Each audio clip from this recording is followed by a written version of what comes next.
I connected with the wrong people and I was taken advantage of in a really vulnerable place, and walking around school with that was too much, and I had so much shame in me and so much fear. Throughout her teenage years, Amy Thayer struggled with anxiety, depression and an eating disorder, and withdrew from her social world. Nothing has hurt more than the deep guttural feeling of being alone and feeling like you have no one around you to support you. But in feeling so alone, she wasn't alone. Last year, a survey of more than 1,500 people aged 12 to 25 in Victoria found that 1 in 2 felt lonely either sometimes or always. Young adults in particular reported high levels of loneliness, social anxiety and symptoms of depression.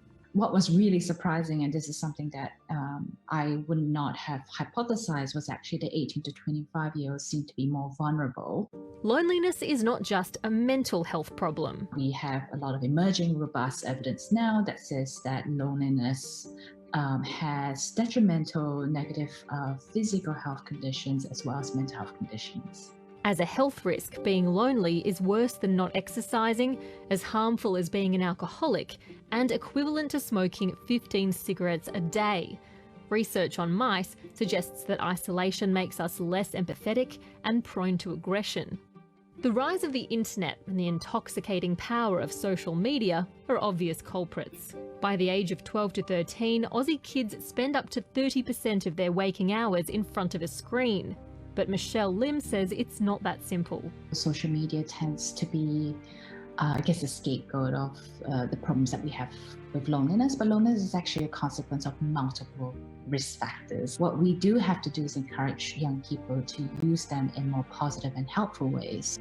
Times when I've been able to put away my phone and just connect with the people around me, my family and all that kind of stuff, it's way more valuable than anything that I could get off my phone.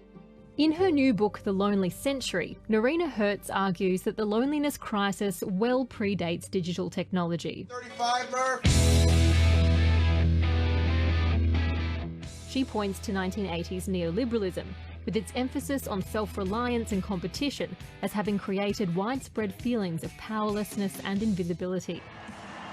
Hertz also links feelings of exclusion and abandonment with the rise of right-wing populism, arguing that leaders are exploiting those feelings by convincing people they feel lonely because they've been abandoned.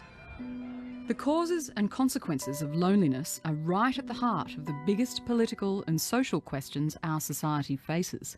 To date, it has been populist politicians who've understood this best, in particular those on the right.